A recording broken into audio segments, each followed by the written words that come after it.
Untamed is going to be untamed. It's going to be a little crazy. I want to talk to my people. I want to talk to my brothers and sisters. We can have grace and humility in how we interact with other people.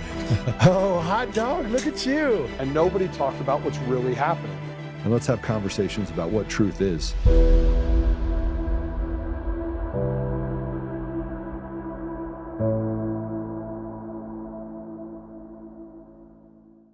If I'm remembering correctly, there were several states involved. And which time period are you referring to? This was 2020. Before or after the election? During the election. In your examination of any of these Dominion systems, have you seen any indication of non-election personnel remotely accessing a Dominion system? Yes. Can you tell us about that? I too have reviewed a series of emails produced by Dominion in which they're discussing remoting into Gwinnett County, Georgia. You also mentioned Dominion remotely connecting to election systems, but you don't have any evidence that occurred in Georgia, correct? There was one county. I've seen a lot of Dominion emails. I've had to translate Dominion emails from Serbian to English to verify the technical questions I was being asked about them, to verify that it was translated properly. So it's your testimony that there is evidence of Dominion remotely accessing Georgia election equipment? yes, on the one county. It was included with stuff that I was researching and reading through, considering Colorado. Michigan was also involved, and there were other ones. To your understanding, is Dominion able to remotely connect to these election systems? Yes. Are they able to do that without detection? Yes. And are you aware of any instances in which that has occurred? Yes. Can you identify those instances? One would be the Denver, Colorado server was granted, or requested to grant Belgrade, only Belgrade. I did search. There is a Belgrade, Montana. Again, why would Montana need to connect into a Colorado file transfer server as part of the election system? And there are other components and things that were done in the background concerning the database and the configure of the database server that still do not have an engineering change order, because if somebody works in an operational environments for a lot of different things, what I will tell you is sometimes things break or you have a problem and you have to fix it. And you submit a change request, or in this case, an engineering change order that's retroactive, right? You want to go back and make sure that you record the process so that you have change management and integrity of the system. If you do not record changes, you lead yourself down a very bad. If you don't record changes, now I've heard it all.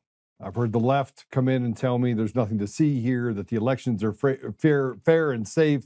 How did the Republicans win the House, the Senate, and the presidency? We can go back to 2017, look at the same thing.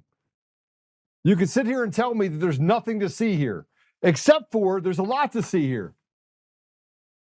And just because they create the appearance, look, this has been going on for a long time. This radical, leftist, disturbing, deviant environment's been going on a long time. They're very patient. Let's just wait. Let's wait it out.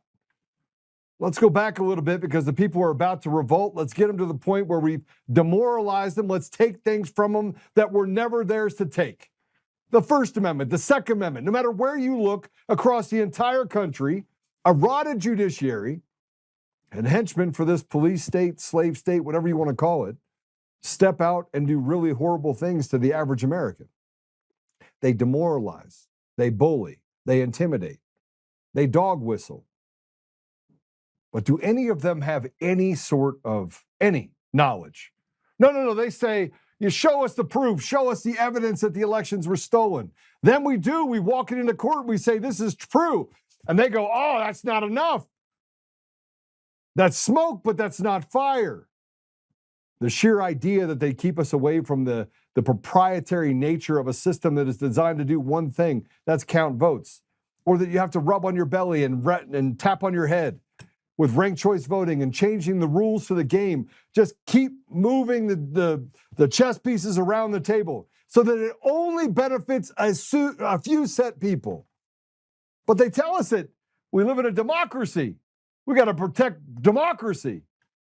More dog whistles and more things that are said by the radical left, the media, the CIA, that tell us there's nothing to see here. And every single time we uncover the same thing, improprieties that happened during COVID, improprieties related to big pharma, improprieties related to the government's use of our tax dollars, improprieties in foreign policy and lies that, hey, don't look over there, weapons of mass destruction, oh, that didn't exist.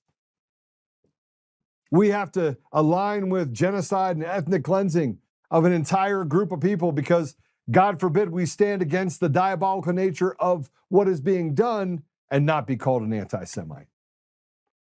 And I'm not for any side.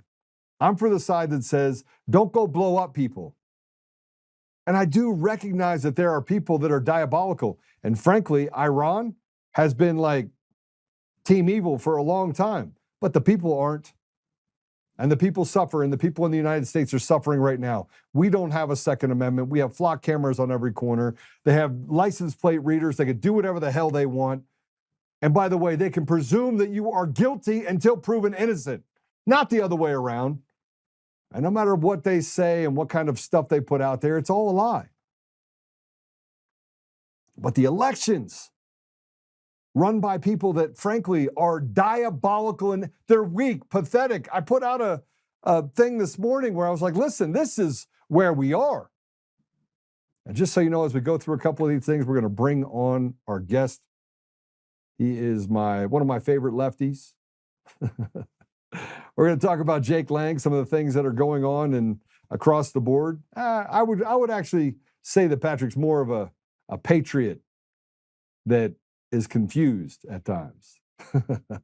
We're going to have a really good time with him today. But I want you to see this. This is a disgraced FBI executive that back in 2020 said that he's there to uphold the rule of law. This guy's disgraced. And again, no matter how disgraced somebody is, it's nothing to see here. Go ahead and play it.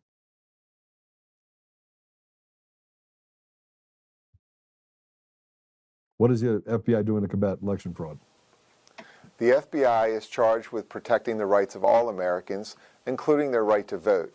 While the responsibility to ensure a fair election process lies primarily at the state and local level, the FBI takes allegations of election-related violations of federal law seriously.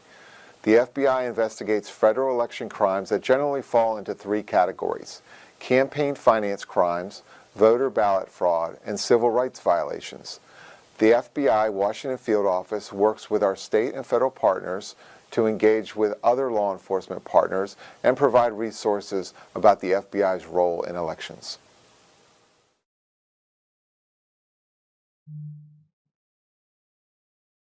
It's just three parts. 3 parts. You can't make this stuff up. And President Trump tomorrow on Thursday is going to announce a bunch of things. You can also see that they're already starting to soften what we're going to talk about. President Trump says we're going to talk about election fraud. We're going to talk about other things as well. Which means there are people that are telling him you can't talk about these things yet. It would create a national emergency, a constitutional crisis. I can already see the people in the room that are throwing around legal jargon, telling him what his obligations are under this statute or sub-statute. As the president, you're held to this standard, because they can find a rule for everything to keep the president from doing what he wants to do. He's got incredible instincts. I hope he follows them. And then I put up this post with a simple post of saying, yep, traitors everywhere. And it's a reminder, it was disgraced FBI Executive Timothy Thibault was responsible for investigating the 2020 election fraud. Instead, all he did was he and all the cowards at the WFO covered it up and targeted J6ers instead. That happened. By the way, Phil Kennedy was and has been in government service for a long time, a whistleblower. And let's not forget about the media's role in all this. Like, we know who our enemies are. The gaslighting is over. We don't need to prove anything. We don't have to say another word. I don't want to hear another person. Every person that says, oh, you need to prove, show us the proof. Man, the proof is literally in front of you every single day. But math, man, who likes math? Because they created Common Core math. I mean, that's real math right there. Yeah. I want you to see this. This is the co-conspirators in the treason and sedition that we face today. Play it. The reality is that most of us were lied to by the media about President Trump. And if you just go back to the source material, you should take away two things. One, he didn't say half the things he said. And two, why did these other people just fabricate what they wanted to say so that they could essentially assassinate his character? I think that that second thing is completely unacceptable in America. And there's still been no repercussions, really. I took the time to learn about it. I admitted where, the way that I met him was I admitted on the pod, which, has millions of viewers. And I said, I got it totally wrong. Because I went and I watched Charlottesville. And the first person to call me? Who was it? President Trump. And I got to know him, and I put the phone down. I called my wife, and I said, we got it totally, totally wrong. We were lied to. And then I got to know him, and he is fantastic. What's funny about that is I've had people that have worked with me for 12, 13, 14, 15 years, know me for 20 years. And they're like, Joe, if people only knew who you were. Now, I don't have billions, and nobody gave me a trust fund and told me to go out there and build my empire.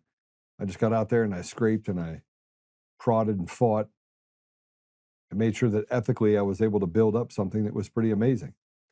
And in the middle of that, just so you know, this kind of learning how to be successful in a world that is filled with sharks and people that want to take from you what's never theirs to take, I learned a very valuable lesson and lost everything once and said, okay, I'm not going to do that again. I'm going to set myself up for success and make sure I protect my family. But the amount of liars that exist out there in the business world is nothing compared to that of politics. But everything they said about President Trump is true. You get to know the guy, and he's a regular guy. He's a good man. He was a good man long before he ran for president. All you have to do is have to have a conversation with him. I want you to see this. This is what Chuck Schumer said when he was on the floor giving a speech on the Senate floor. I think things are about to come unraveled. And I'm not going to cue you up or do any of that stuff, but it's coming unraveled. And here's what Chuck Schumer said when giving a speech on the Senate floor. You have to turn the volume up because he literally, I think, is. These are just old geezers, man. These are all geezers that they're just terrible human beings. But I want you to see this because it is a little funny. Go ahead and play it. And we need a complete investigation that's independent. Now on Iran and the NDAA, when all the Trump administration... Those are really good mics. I'm going to tell you. I don't agree with AOC on a lot of things, but finally she made sense at least once. I mean, this is a bartender, by the way, out of New York City. Mamdani was a guy that did TikTok videos. We could talk about Ilhan Omar and the fact that she never had a job other than working as a 7-Eleven clerk, and that these people are easy to control. They're dumber than rocks. Ilhan Omar's a little bit dumber than others, probably, single-digit IQ. But here she's questioning how lawmakers can disappear from Congress for months without public explanation, and that, frankly, we just got to get to the point where we have term limits. Go ahead and play it. People can just go missing without explanation. Not just Mitch McConnell. You had another member here that was just gone for 4 months and didn't tell anyone where they were, no whereabouts, no transparency. I mean, this is it. I don't even know how this is legal. I really don't even know how this is legal. Things do happen, people get into medical incidents. If you're in the hospital, you're in the hospital, but I do think that there should be some sort of, there's a line here. And I think almost everyone can agree that it's been crossed. This is not normal. This is not normal at all. It's not normal. Now, I think what she's referring to is Mitch McConnell, the brain dead individual that frankly should have left Congress a long time ago. Or maybe we could talk about the fact that there are others that have betrayed the American people. And obviously, history favors the victor. And so they can make up the story and the narrative about, they did it to John McCain, who was diabolical. I'm just going to, just so we're all clear. John McCain, I sat in the room with him several times. There was never a time that he wasn't nasty. He was just a nasty, mean person. And entitled, man, I think the reason why the whole country is entitled is because the people in leadership, they set that entitlement. They didn't have to work for anything. And you can say, he was a war hero. Okay.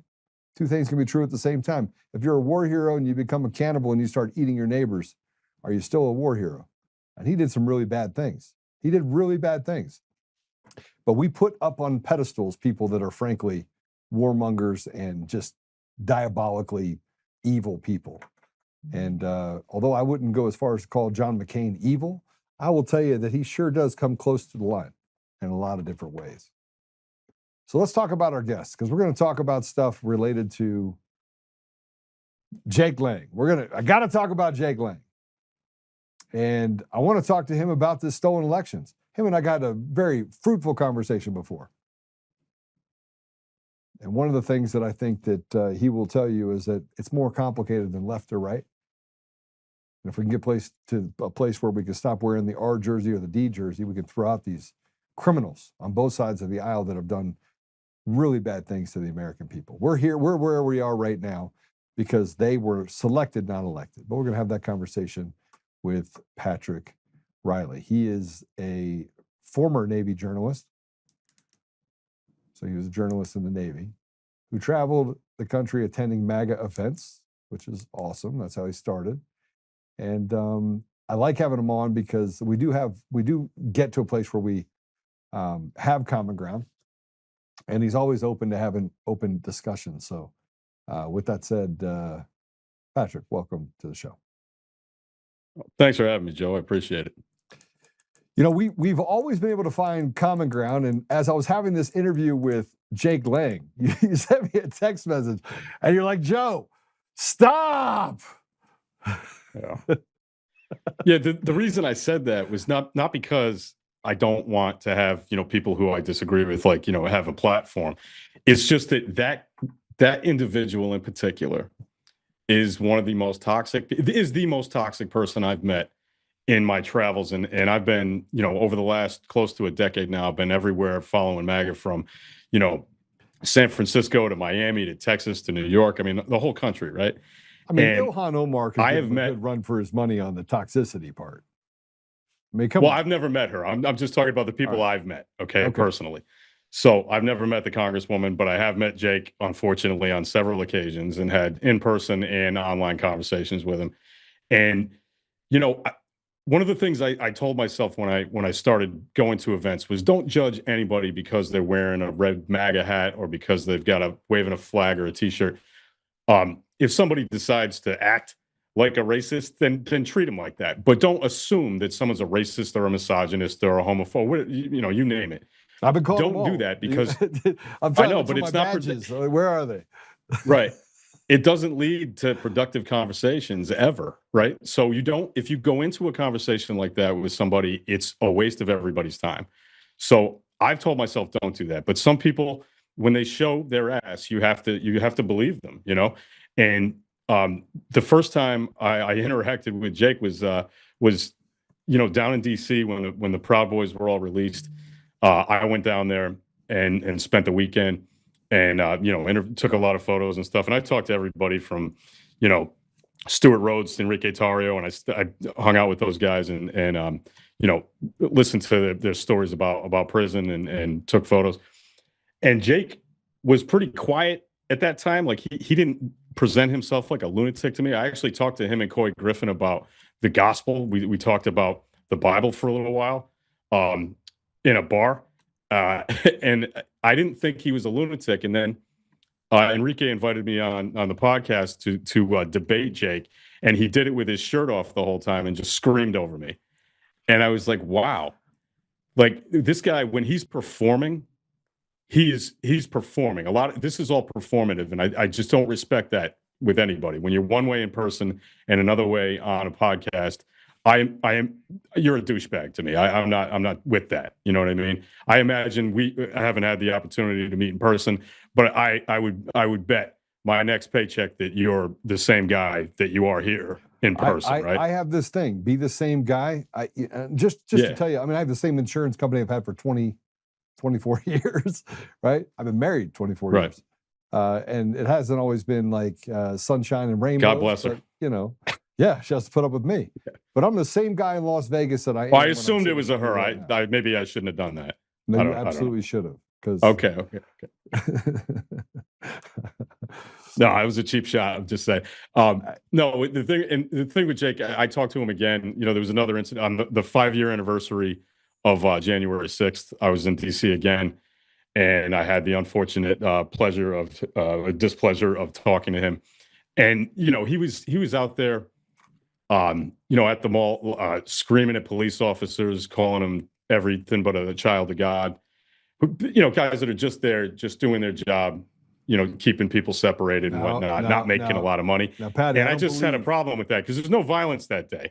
You know, I do not believe in just doing your job. That you know better than that. You can't just say I'm just doing my job. Well, no, I'm saying all these people were doing was standing there. Yeah, I mean that's these dudes were just standing there. Baseless attack. Yeah.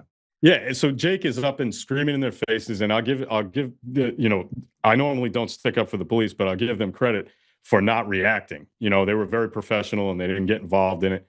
But he was trying to bait them, and he goes into, you know, restaurants, cafes, local businesses in Minnesota, trying to you know, start some sort of, you know, big problem. And I'm like, dude, this is all just so you can get clicks on the internet. I have no respect for this whatsoever. So, you know, he's a psychopath, I think, really. And I think I've had enough interaction with him to have that opinion and not think that it's hyperbole. I think he really is a wacko. Well, I don't, you know, look, I'm going to have to disagree with the part. I think he's very smart. I think he takes advantage of his environment. He is self-consumed. There's other people that are in this movement on both sides of the aisle that are also self-consumed, that get a kick out of people getting millions of views, right? So yeah, I think that he cheapens his ability to be effective, and by doing things like slapping a Quran with bacon and doing things that frankly I find offensive, and you're not going to get anybody to have dialogue or debate with you in that way. At the same time, yeah, you know, that there's an argument to be made, and I'm not sure I agree with it.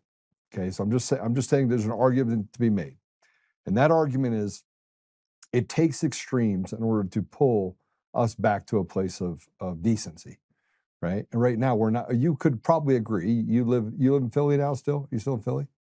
No, Boston. Boston. Okay.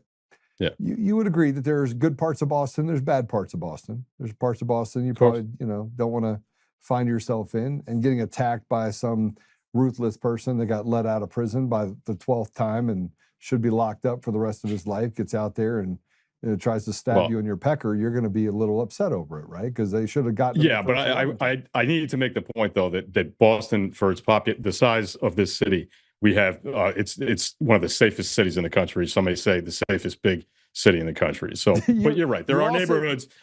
There are neighborhoods that you don't want to hang out in. You know, you also have a shoreline that is covered with bodies. I mean, if you were to dredge the, well, that's if you were to dredge, you don't worry about that. Okay, but if you were to dredge, you don't worry about that. If you were to dredge the bridges, tell me you wouldn't come up with like 70 bodies that happened to get there in the last 6 to 9 months. I mean, the place is filled with it. The fish are really happy. I have no comment on that. Yeah. So crime stays under control in a place like Boston because the people don't put up with anything, right? I'm an East Coaster, man. There's certain things you can get away with, but there's an underground in Boston nobody talks about. Sorry. Yeah, but look, every big city has got their crime issues, but I think we do better than most. The thing is that I just want to get back, like you're talking about the Jake thing. we oftentimes judge each other by where we come from.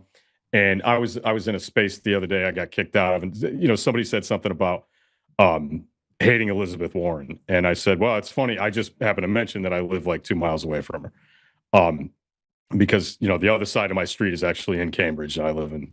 Well, I shouldn't even be that specific, because who knows what'll happen. But I just mentioned, I was like, this is part.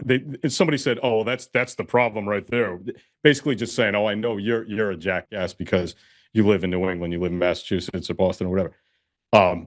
We got to stop doing that kind of thing. I mean, I would never have guessed that you were from DC, because I just knew of you as being a guy in Colorado, right? Yeah. But I didn't know where you were from, and I was interested when I heard that. I was like, wow, that puts a whole kind of different paint job on things.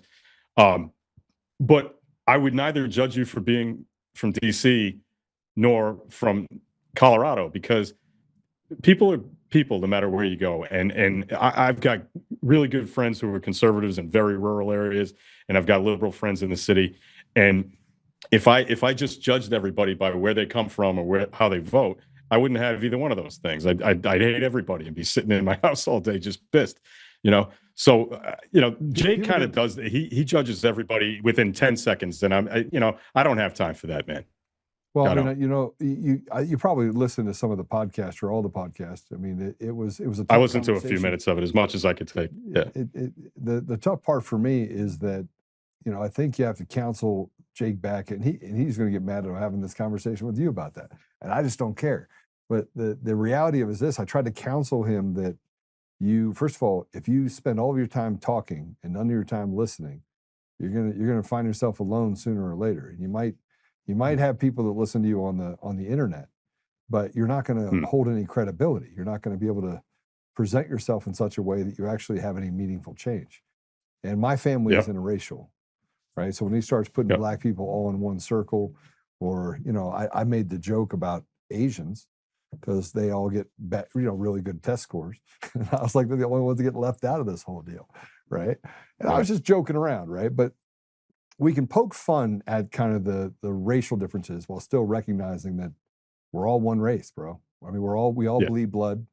I mean, when you go to get blood at a bank, it's by blood type, not by race. Right. Right. And you and I agree on that completely. I obviously Jake doesn't. You know what I mean? And that's a problem. That's a real problem. Yeah. And unless he's just doing it as a performative thing, which maybe is possible. I doubt it. But he might be playing. It might be a bit. You know what I mean? He might be trying to get into, because I've met a lot of people over the last 10 years who are kind of who clearly are playing a part in order to get clicks and all this other stuff. And you can make a lot of money doing that. I think half the stuff that comes out of Laura Loomer's mouth is stuff she doesn't even believe. But there's a lot of money in saying it. So Ashley St. Clair did some interviews recently where she talked about the fact that you can make. She kind of laid bare, like, hey, if you just repost this stuff, you don't have to believe it, but you can make money. And I don't think she's lying about that. You know what I mean? So, well, I mean, this is why. I mean, frankly, when I put something dirty out there, business. It's really, really a dirty business. And if I had to make my living off a dirty business, I'd be in big trouble, because I just couldn't live with myself. Right. Right. And I always tell the truth. That's the other part, is that I have no interest in liars. I'll call liar. I don't care what side of the fence they're on. I think Mitch McConnell is just a walking corpse. I think the Republicans have literally betrayed the people, just like the Democrats have betrayed. I think we're in just a whole betrayal. It's like one big circus of betrayal. Yeah. Yeah. I like the fact that you played the AOC clip about that stuff, though, because even though, obviously you probably couldn't agree with her on the day of the week, she's right about that. And, term limits, this is something that like 90% of the country agrees on, but we won't ever get done because the 435 assholes in the Congress will never accept it. Well, 435 in the House. I'm saying it'll never get to the Senate. You know what I mean? Like, so no, it wouldn't happen. It's sad because you have this self-aggrandizing environment where they basically get to stuff their faces and forget about the people, and they get amnesia right when they get there, right? And so we see this illusion of freedom, and I think that's one of the things that we probably all can agree on. do you feel more free today than you were 10 years ago? No. Do you feel better Not off at all. today? Do you feel more hopeful? You see No, what I mean? definitely not. Yeah. We have these conversations collectively, and I get yelled at for having people that are on the left friends. I got lots of friends that are on the left. Lots. I personally think that Robert Kennedy, Bobby, and Tulsi Gabbard, 2 Democrats, have done more in the Trump administration to promote and to bring things to light than almost everyone else combined. Yeah. Hey, look, some of my closest friends who I spent, a lot of time with over the last, several years are hardcore right wingers. You know what I mean? I don't, to me, it's not a requirement of you to agree with me politically to be a friend of mine. You know what I mean? There are other requirements, like don't be a scumbag and stuff like that. But it's not, there's a lot of people who will say that, but then in practice, they don't do it. Right. The easiest way to end up like demonizing people is to not interact with them in real life and just read stuff on the internet or watch YouTube videos and stuff and decide you hate people. Like one of the best things about the Navy, right, and especially the ship that I served the most time on, was that you are put in an environment that is extremely diverse, and you're in such close quarters that you just cannot be a racist. You know what I mean? Because you start to realize that, hey, everyone in here is up against the same stuff I am. They're living the same life that I am. They've got families that, it humanizes people when you're just forced to deal with people. But when you can live in like an area where and I'm not saying there's anything wrong with living in like a rural area where most people are white or whatever, but when you don't interact with people who are different than you on a regular basis, whether it's racially or politically, it's very easy to have cartoonish views or like create a caricature out of people, And I find that happens sometimes when I have conversations, not all the time, but when I have conversations with people, MAGA people I don't know, they assume a ton of things about me that are just not true. Like they assume that I think that men should be able to play in women's sports because they think that's a liberal thing, but that's not my thing. I don't agree with that. There are many other issues just like that. That people will just assume that I think that. And that's because they don't have a lot of exposure to people who think differently than them. And I think that's bad for all of us. Yeah. So this gets into, and I think your video kind of went haywire on us there for a minute. Did we get a fix check, guys, on your side? Let me try and fix it. Oh, you know what? Yeah, there it is. I don't know why that happened, but I got it. So let's walk through common ground. I think common ground's the best place to start. Okay.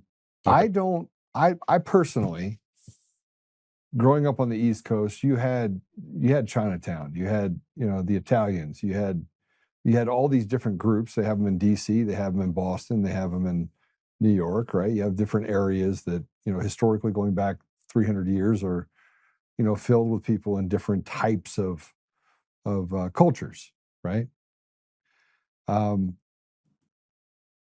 But if you look at holistically what is happening today, I can't get behind Team Islam, where we built out entire cities that are Islamist cities. I mean, do you think that that's okay? Do you think that represents a security risk to us as a country? That's fine. Well, look, I don't think that people should. I don't think people should intentionally separate themselves from the people that they live in the country with. You know what I mean? I think if you come here, you are agreeing to assimilate because that's what this country is about, right? It's always been that way. Now, when you talk about neighborhoods like Little Italy or Chinatown, or in where I live in Massachusetts, we've got South Boston, which is traditionally and still mostly is Irish. There are neighborhoods that kind of stay that way for a long period of time, but over the years, Little Italy has shrunk down. It's not it's not an Italian neighborhood, New York or Boston, the north end of Boston. It's not mostly Italians that live there anymore. It's restaurants and stuff like that because people eventually spread out, and just kind of melted into the fabric of the country. I think that because of 9/11 and because of all the war in the Middle East, that it's become a little bit more difficult for people who are Muslim to spread out in the country the way that maybe the Irish did, or the Italians or the Germans did, 150 years ago. You can't. No, go hold to on a an second. NFL Let city me with just that. make the point. Okay, all right. I'm not saying that's a good thing. I'm just saying that because there's a lot of static, between Muslim countries in the United States, and there has been for quite a while, that it gets a little bit hairy there. It gets difficult. I'm not saying that the goal should always be assimilation, right? And I think that eventually we're going to get that, but we are also talking about I think it's 4 million or 4.5 million at last, Muslims in America. It really happens to seem more extreme because they're so concentrated in areas like in Minnesota and New York City, right? So I don't think it's this massive issue that we need to really freak out about. But it's legitimate that there needs to be more assimilation, I think, and less, living separately beside your neighbors. I don't think that's healthy in the long run. Okay, so just so you know, the Muslim population in the United States, they say it's 4.5 million, but it's actually more. It's actually closer to 11, because they don't keep very good statistics on the Muslim faith specifically, right? So, and those are just reports that come out of different organizations. I tell you what, we're going to take a quick commercial break because I want to see Patrick's face, and we have a video issue, so we're going to solve that. So we're going to go to a quick commercial break. When we come back, we'll have Paddy back with us. We'll be right back.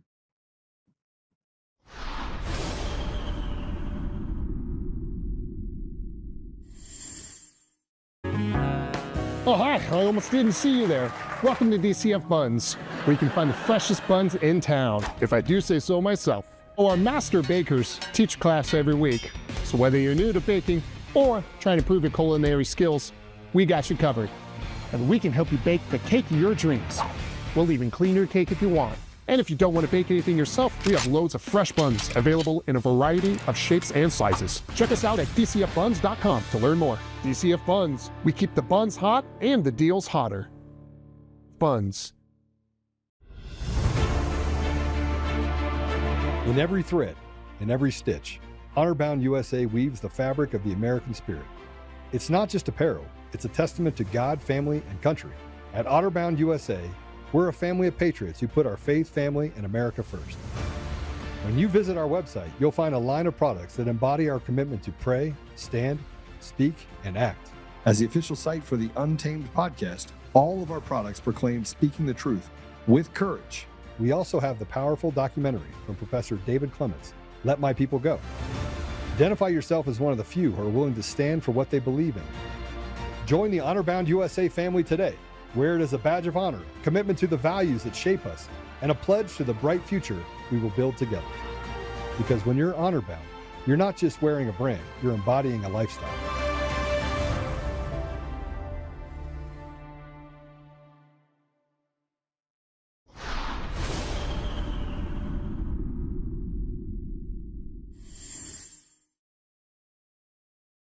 Okay, we got you back. All right. So let's hypothetically say that it is 4.5 million, even though it's more. Let's say it's 4.5 million. We're making policy around the country, and I think one of the rubs that we have against the other, 300 million Americans is that we really don't care if you're Muslim, but don't say stuff like you're going to take over in cities and do things that they're doing to oppress other people in our community inside of our country. And you'd be hard pressed for that not to be something that's happening in places like Dearborn. Now, this isn't apologizing for what Jake says or does, because I have a lot. I learned Arabic. I have a lot of Muslim friends I still talk to that are in the Middle East. But we have to be realistic about what pressure is being put on American populations. And as Americans, we stand up and say that's just not appropriate. It's not acceptable. Well, I mean, I would ask you, like, what do you mean is inappropriate? Like, Well, what's Dearborn, going on? Michigan, at 5 o'clock in the morning, the prayer call comes out, and 6 times a day, and a church came out and said that they were going to play the bells, at certain hours for the Christian faith, and they got shut down. They were told that they could no longer do it. So you have an entire community. Wait a minute, hold on a second. Is that real? Because That's look, in Dearborn, Michigan, bro. I was an altar boy when I was a kid, and I had to ring the bells. I had to ring the bells constantly. I rang the bells so many times that I probably had tinnitus because of it. I'm like every neighborhood in Boston. Like you go near a church in Massachusetts, Boston, which has to be. I'm talking about Christian churches in Dearborn, Michigan, that are trying to ring bells, and they put up speakers to ring bells, and they're being shut down. And they're not not the call to prayer. Wait a minute. I gotta press on this. You didn't know this? Are you serious? No, I am serious. I went to visit. What authority said that they couldn't ring bells? The town council that runs the city of Dearborn literally have shut down. I kid you not. I had a conversation with a pastor, and they have the call to prayer over loudspeakers at mosques that are all over Dearborn. Now, here's another thing that I need to tell you about this. Dearborn, 60% Muslim. 60. Heavy concentration. Do you know what the entitlement rate is of the 60% Muslims in Dearborn, Michigan that get Medicare, Medicaid, get money? Yes. Yeah. No, I don't. It's nearly 85%. Right. So they are having they have a guy, Hijab Bob. Sorry, I'm just going to say we make fun of everybody. We'll make fun of you later on the Irish side. Listen, you have a Hijab Bob, right? Right.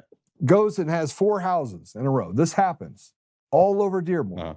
There's 4 women that live there that all say that they're single mothers with 4 or 5 children.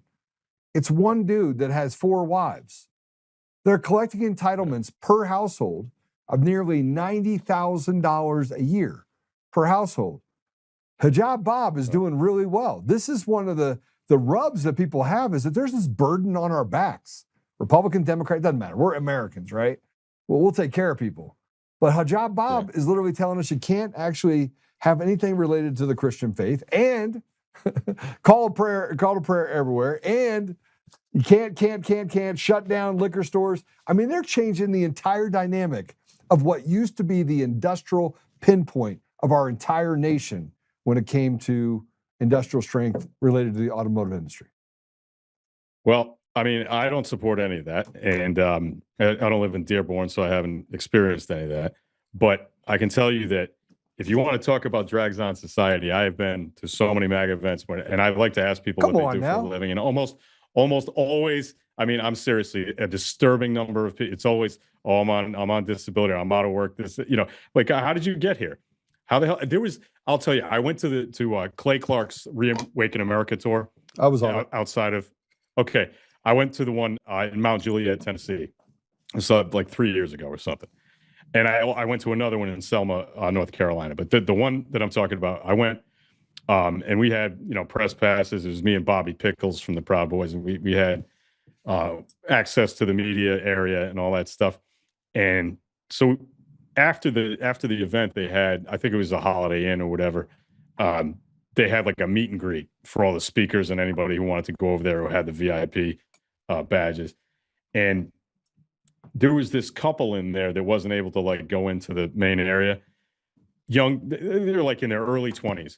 Told me that they drove from Indiana to get down there, right? And they ran out of money and didn't have like gas or whatever. This is a white couple, nice enough people, but really young. And just to come down to this event, and I decided I wasn't going back the second day. So me and Bobby gave them our press passes and said, hey, you can go and meet all your heroes tomorrow, I guess, if you want to. And I thought, how would you spend your last dollars doing this, right? And between that and people I talk who constantly tell me they're not working, or whatever, or they got this, that. There is a lot of MAGA that's on on public assistance, a ton of it, right? And especially in rural areas in the South, right? So I could come back at you and say, hey, look, a ton of what we would call real Americans in Tennessee are on every manner of public assistance you could find. And guess right? what I would tell and you you? could come out, Guess what I- you could guess say, what hey, I there are would a lot tell of you. Muslims in Dearborn who are on it. No. So Guess I'm what I would not tell- sure guess- one is hold worse on, than guess, the other. guess what I would tell you. How many generations do you have in this country? Me? Yeah. How many generations Well, of your family? I'm second generation. I'm second generation American. All right, you're second generation. Second. My meaning, father was the first child born. Yeah.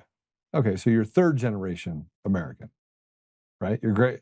You have one generation that came. No, my here. father. Your father was born here. Yeah, but no. It starts with the first generation born here. That's Okay. my father. So Okay. I'm second. Yeah. You're second generation born here. Okay. Yeah. Mm-hmm. I'm fifth generation born here. Okay. Yeah. And did you were in the Navy? Yeah. Was your father in the military? No, that wouldn't have worked. Was anybody in your family in his generation a part of the military? No. I was the only one. So just you. Okay. Yeah. So let me put it in perspective for the average American. Okay. You're an American. You were born here, right? I personally, if you're born here, you served, your family served, you've accepted the ideals of this nation. And if you need help, bro, I don't care. I don't care. But when you have people that came from another country and you come here and you came here to bring nothing other than to be a boat anchor to society while telling us we're horrible people, while taking off of the bone what was never yours to take, I'm out. And I don't care if you're Muslim or if you're Jack the Ripper. I don't care. I could care less. Yeah. I mean, in principle, I agree with you on that. It's just that I think that maybe you're painting with a bit of a broad brush, saying that there's millions of people doing that, because I don't think there are. Are there some? Of course there are. Of course there are. And they shouldn't be able to get benefits. And if you don't like being here, then leave. But I just think that it's an exaggerated version of what is reality. And I think you're being a little bit. I'm not unfair to so people. listen. Look, I'm not saying you're doing it on purpose. I'm just saying I don't. I'm saying I like math, and I'm saying that I like to. There's empirical data. I mean, look, you have to look at data, and if you look at the data of Dearborn, the number of people that are literally on assistance, federal and state assistance, and it's over 85% of that particular group or sect. That means you're taking advantage of, and you're making institutional decisions to defraud the American people, make you have to work harder. I think it's wrong. Yeah, and like I said, I think that same stuff goes on in a lot of rural southern areas where just about everybody is toothless and has no money. Don't care. They're Americans. Don't care. Okay, all right, fair enough. So we're gonna just strongly disagree on that, because I think that if you're a drain on the system, I don't care where you came from, you're a drain on the system, right? It still hurts us, right? Just as much as it would. I mean. Yeah, I think so the toothless person, the toothless person down in Tennessee, whatever it is, I've met a whole lot of toothless people in Tennessee, but that aren't on meth or some other problem. But let's say hypothetically, say you're right, okay? No, but that's what they are on meth. That's the point. Yeah, yeah. I mean, there's a lot of there's drug problems all over the country. I mean, our young people are being devastated by it. But let's say you're right, okay? That toothless meth addict who's on assistance is not walking around trying to tell everyone else that they got to do the call to prayer and do all their way and, get rid of bacon. I mean, bacon's like an American staple. I'm sorry, it is. That's where I draw the line. You don't get rid of bacon. But that's the reality. They're literally restaurants are not allowed to serve certain foods, right? It's not halal. I don't think any restaurant is not allowed to serve certain foods. There's no way that there's a law in Dearborn that says that you can't serve. Hold on. Yeah. Yes. There's no way that's possible. Bro, I'm telling you. And I don't know if it's a law, but they tried to restrict alcohol and shut down places to do alcohol. They literally sent out flyers to basically scarlet letter and attack, bully people in different businesses if you didn't do exactly what they said. I mean, it's crazy. And that's not just Dearborn. It's Detroit. We can talk about, parts of New York. Right? There are places where Americans are treated like outsiders in their own environment. It's just not right. Well, I'm gonna look all this stuff up because you may have educated me, or I may find that you're exaggerating. Just I'm a not hair. exaggerating. You will never see me exaggerate about anything. I mean, if I'm going to be hyperbolic, it's going to be about. Well, you saying, just like, exaggerated hijab about not exaggerating. I'm not. I did not. There's no exaggeration. All right, let's talk about these labels and what's happening right now holistically in, let's say, your area. You and I are pretty much the same. We have Democrat friends, Republican friends. People are yelling at me in the comments right now that I need to not have Republican or Democrat friends. But Yeah. let's look at let's look at the facts behind certain things. You have pro-choice and you have pro-life, right? Mhm. I assume you're pro-choice. Yes. And so I'm pro-life. But if you're pro-choice, I just want to put this out there, just work with me here. It should be a choice, right? So if you have a Planned Parenthood, somebody bebops into the Planned Parenthood and they sit down and like, hey, look, I'm 4 months pregnant. I got jiggy with it. And it shows that I'm pregnant. They sit down. Shouldn't there be like, here's choice A, here's choice B? You're talking about offering somebody the opportunity to go to like a pregnancy crisis center or something saying like that. Adoption. Here are your options. Okay, let's say there's 4 options. I don't even know what they are, but let's say there's 4 options. Yep. Shouldn't it be a choice? Well, of course it should. I'm pro-choice. I don't have a problem with people being given information. As long as people aren't being bullied into one thing or the other, and that includes into having an abortion. So, no, that's reasonable to me. So do you think that that's what's happening right now? They're being given choices? I think that when, without getting too personal, I can tell you I know what's going on here. No. But I know for a fact that when you go into, Planned Parenthood in that situation, that you're given the information that you ask for. You're not given information you didn't ask for. Right now, if you want to make a law, or if you, well, it is a choice because you're a grown person. You can find information anywhere. You don't have to be presented with it like you're a child. You know what I mean? So if you go into Planned Parenthood with the intention of having an abortion, I don't think too many women go into Planned Parenthood and have an abortion and are questioning whether they really want to do it on the way. They've made a decision. That's how you ended up on the front door, right? So I don't think that like giving someone a pamphlet about a crisis pregnancy center down the street is going to change anybody's mind. But if that, if you think that literature or, information should be provided, I don't really care. I mean, that's like not going to bother me. But, is that what you're saying, that they should provide information about like adoption and like all the potential options by law? Or I believe they should do it because it's the right thing to do. That you're not pro-choice if you only offer one option. That's not pro-choice. That's pro-I've chosen. And in multiple states, and this is a conversation I think needs to happen on the academic side. And by the way, you're talking to a guy that paid for an abortion. I live with that for nearly 20 years. No. It was convenient for me, right? And I live with that, and it crushes my heart, right? Because, I have 2 beautiful children. And the fact that I did that out of convenience, I find disturbing for myself. And I got to live with that. I got to live with the outcome of that, right? So I'm not saying this because I'm judging anyone. I'm saying that, that in states that they get out there and they stand on these high horses, and we have this rhetoric that gets created on both sides that is dangerous. And one of the dangers are you have people that stand in front of abortion clinics saying there is a choice. That here, let me show you what your baby is a baby. That there should be the ability for there to be a choice, that here's your 4 options, and there just isn't. I mean, but Planned Parenthood doesn't do the other thing. Like that's part of what they provide. So like, I don't mean to be, I know I'm going to get people, the comments will go crazy over this, but just hear me out. It's kind of funny, but it shouldn't, I know it's a heavy topic, but if I go into a pizza place with the intent of ordering pizza, they should not be required to tell me that I can get a chicken sandwich down the street. All right. They don't sell chicken sandwiches in there. They sell pizza. That's what they do. Right. So like, I don't think that Planned Parenthood should be responsible to tell people, like by law anyway, that, hey, you don't have to do this. I think if somebody wants to suggest, hey, there are other options. That's fine. I don't have a problem with that. Hold on. But it's Say not. the It words shouldn't be with me their again. job to. Okay. Say the words with me. Planned Parenthood. Right? What? Yeah. So it's Planned Parenthood.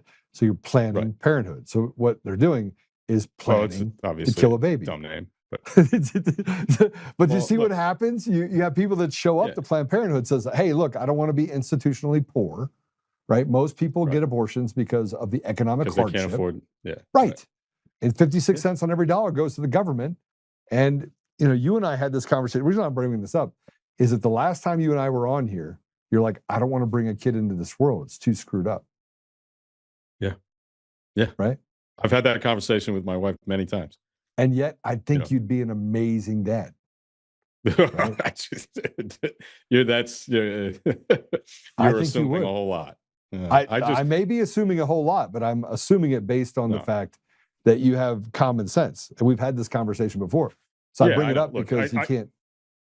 I think a lot of people are cut out for it, and God bless them, and they should do it. I mean, we have to reproduce before we go extinct. But I am not one of those guys, and you know, we're happy with the decision we made, and but it's not for everybody. That's the thing. So I hear what you're saying about you should have a choice, and being pro-choice. There's obviously more than one choice. I just think when you're in the environment in Planned Parenthood, nobody gets in there questioning whether they're going to do it or not. They've already made the decision before they get in the building. So at that point, I don't really think that it's you know, important. And I can tell you as someone who went through the same situation that you just talked about, you know, the worst is when you've got, you know, really, really nasty protesters outside shouting at you know, poor women who were having the worst day of their life at the time. And you know, they have a right to protest, and I would defend their right to protest. I've always defended the worst protesters when the Klan marched in Skokie, Illinois in the 80s. You know, as before I was able to, you know, understand, but they had the right to do that. And the ACLU stood up for them, and there was a Jewish lawyer who stood up for them and represented them. And you know, when the worst people, the Westboro Baptist Church, who I think probably have to be the worst human beings on the face of the planet, when they would go protest soldiers, sailors, airmen, and Marines funerals with signs that said "God hates fags" and all this other stuff, they had a right to do that. Even though I would like to choke every single one of them to death, they had a right to do it. So I don't want to stop people from protesting at Planned Parenthood. I just wish people would do it in a way that wasn't so nasty to the women who are having the worst days of their life. Yeah, I think I will just say this. I think from my perspective that, I mean, I just brought up the fact of like Planned Parenthood, or how about the Affordable Care Act? Is it affordable? Well, it's up more 2,500%. It is not. Well, more yeah, affordable. I mean, look, it's not true. Well, I don't think we need to get. I mean, that's kind of a boring topic. That's why we're having the conversation, though. I want to go. These are. Do you the want things, to talk about the Affordable Care Act? Because we can if you want. But I mean, look, I got to tell you, by the way, kind of a dead topic. There's still. It's not though, because people can't. They're not getting the care that they need. I have 3 friends with cancer. 2 of them that don't have insurance. They don't have insurance. They basically lost their jobs. So they lost their insurance, and they stepped in to say Medicaid's going to take care of it. They didn't. It didn't. It didn't take care of the. So far, we've talked about racism, racism, abortion, and cancer. Do you want to talk about like AIDS next or something? Like, I mean, please don't. Can we get any more depressing? No, but I mean, I want to get, so the way that I had it written in for me, as far as the things I want to talk to you about, is that we're not that far apart, right? We both have bled and gone through the same things. We've had the same experiences, and frankly, I know it has the same pain associated with those decisions, right? In different ways, right? And no, you do want to protect the couple that showed up that spent their last dollar getting to a Clay Clark event, and you're like, here's our badges. You didn't have to do that. You could have been like, what the hell is wrong with you, right? You should have done everything. I mean, I was thinking, what the hell's wrong with you? You know, but you didn't act that way, right? Yeah. And you know, we get to these places where we talk about being kind, and the left is not kind. And yet some people on the right are not kind. Sometimes I'm not kind. Yeah. Right. Yeah. So I guess the thing that I'm trying to get to is I sat in a room with 11 people. These are just all friends of mine. I invited them in the room. We sat down. We drank a couple beers. I quit drinking, so I wasn't drinking any beer. But I was drinking a Diet Coke. They were drinking beer. So we're sitting there having a conversation, and I didn't tell anybody who everyone else was. Mm-hmm. And they're all strong people. 9 of the 11 are from the East Coast. And so we're sitting, that's not going to end well when three out of the 9 are lefties. You mixed them up. Right? Yeah. I just wanted to see. It was like putting ants in a thing and shaking it and seeing if they were going to kill each other. You're running a social experiment with your friends. What a dick. It was a dickish thing to do. But they also knew me. So then they're like, oh, I see what happened here. And I was like, man, you would really like Rod. He's a good dude. He's like, that guy's an asshole. Like what? He likes Biden? I was like, yeah, that's the most retarded thing about him. But he's also a physician and he does some pretty cool stuff. That's funny. So did you want to talk about, I was wondering if you wanted to talk about Iran, because you having experience in the Middle East and I was wondering, because I haven't heard your opinion on what's going on there, and I'm curious to know. Yeah. Oh my gosh. Somebody just said the Diet Coke will kill me too. It might kill me, but it's not going to make me pack on pounds like alcohol does. It's like a walking sieve. You got to work out on the treadmill twice as hard. Yeah, so let's talk about Iran. I've been to Iran. I have spent a lot of time working or studying foreign policy in Iran, even dating back to the early days of 2008, 9, 10, 11, when Obama tried to create some sort of semblance of self-determination, giving them access to nuclear weaponry, which was that was the big rub back then. But we created that. We created Iran. Like we went in there in 1979 and screwed it all up. It was the CIA that did it.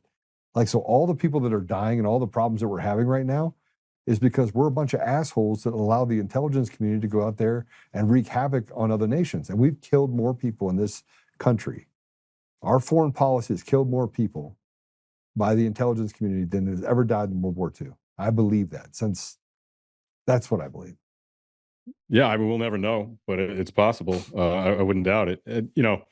The thing that drives me up the walls about this is that I'm hearing the same old neocon arguments from people on Fox News, from guys like Sean Hannity and Laura Ingraham, and even Bill O'Reilly. Like, I know nobody watches his stuff anymore, but I did accidentally. Dog videos. Yeah, I came across one of his little. That guy is way past his expiration date, by the way.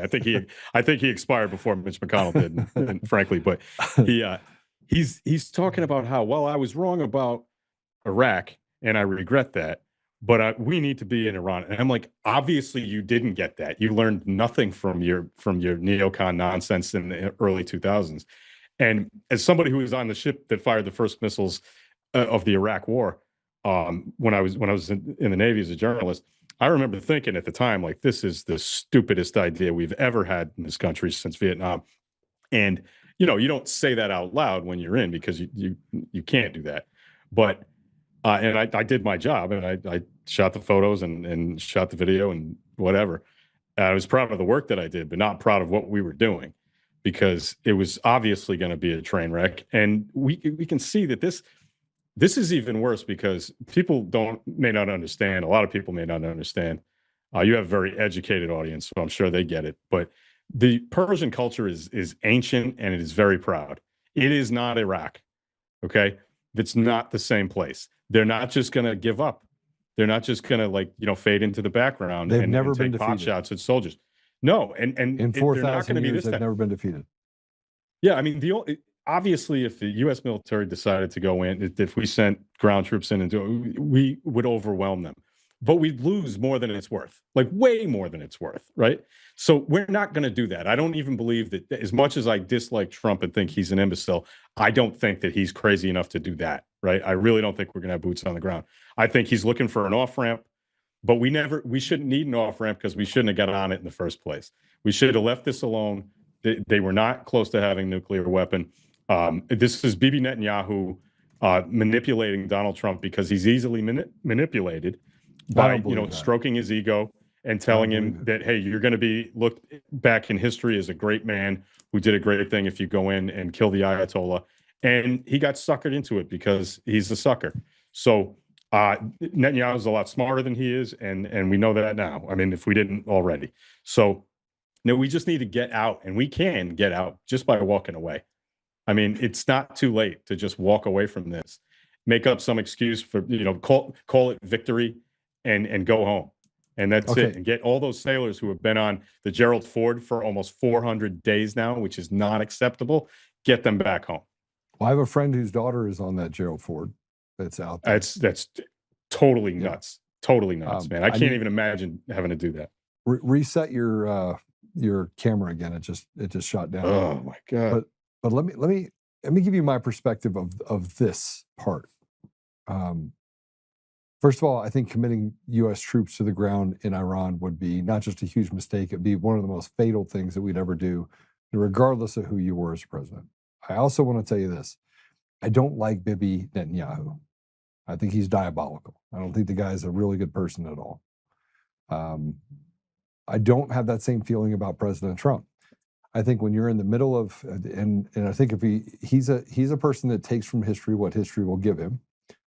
And if you look at history, you have an entire, it's filled with Judases and Brutuses. It's filled with all these different people who have their own things in mind for what an outcome looks like. And in part, you're talking about Bibi Netanyahu. He's not a man of great faith. Let's say that. He's a scumbag. That's what he is. I don't think we need to sugarcoat it. Yeah. So warmonger. But I don't. But he's a straight version of Lindsey Graham. But there's a lot. Yeah. There's a lot of warmongers out there. There's a lot. And frankly, it's hard for us to kind of fish through the political schema of what is happening in Iran. Like, what is it we're truly trying to accomplish? I don't think anyone has articulated it. We don't want them to have nuclear weapons. No. So he just blew the shit out of it. Just give it another 30. It's going to take him 30 years to do it again. Just keep going in there and dropping like mobs on everything, and away you go, right? And it keeps the civilian population out of harm's way, and allows for you to have tactical foreign policy. That's what I think. Now, the other side of me says that there's a victim mentality based on World War II that has created a frenzy and an excuse for victimology to happen inside of Israel. And it was created by the Rothschilds in the 1940s. It was not created by God's mandate. So there was no Abraham that walked down and said, God said, let's have this country. And if you look historically at the area, you have two types of history that have been created for Jews.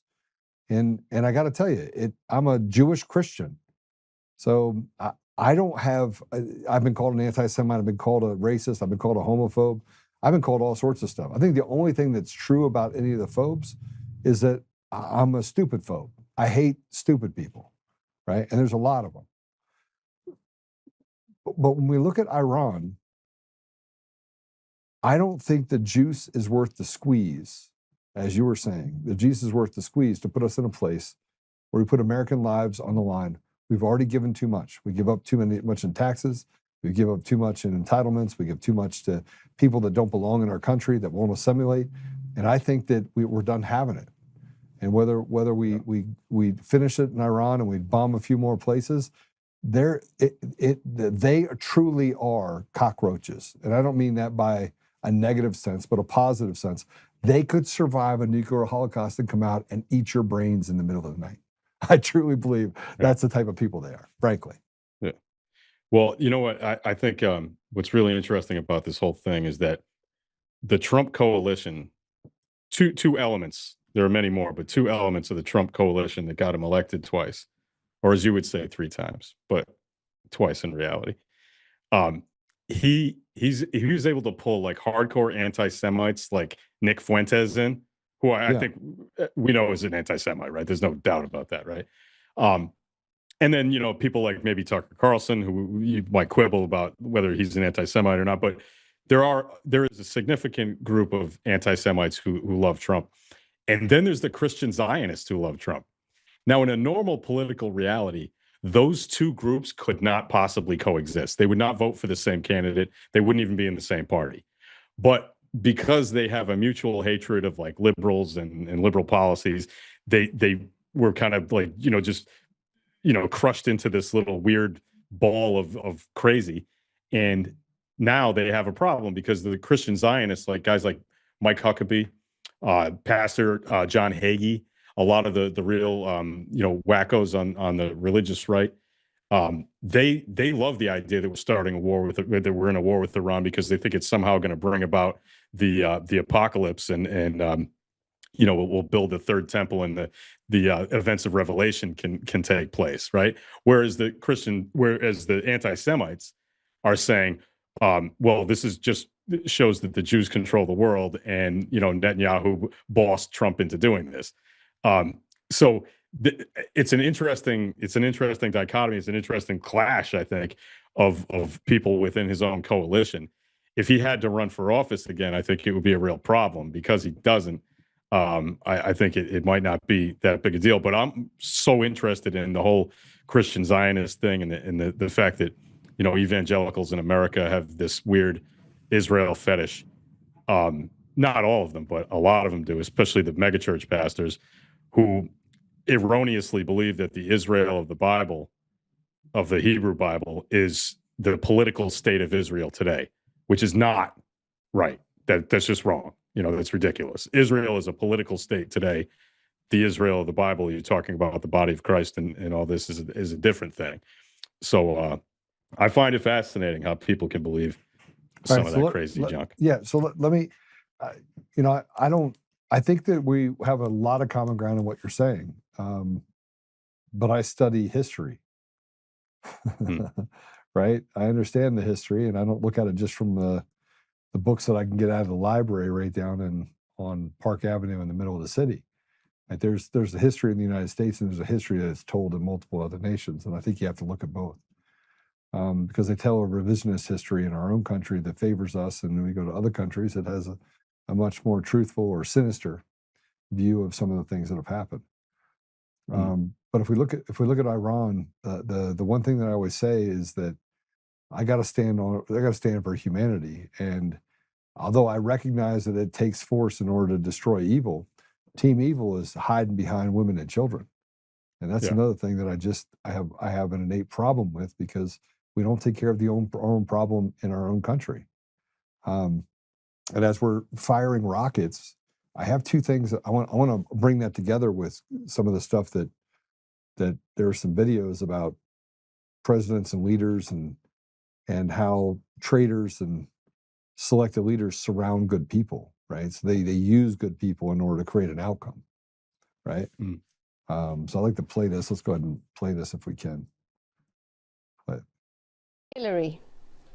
Demonic. Bush Sr.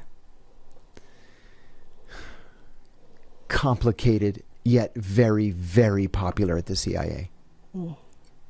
Bush Jr.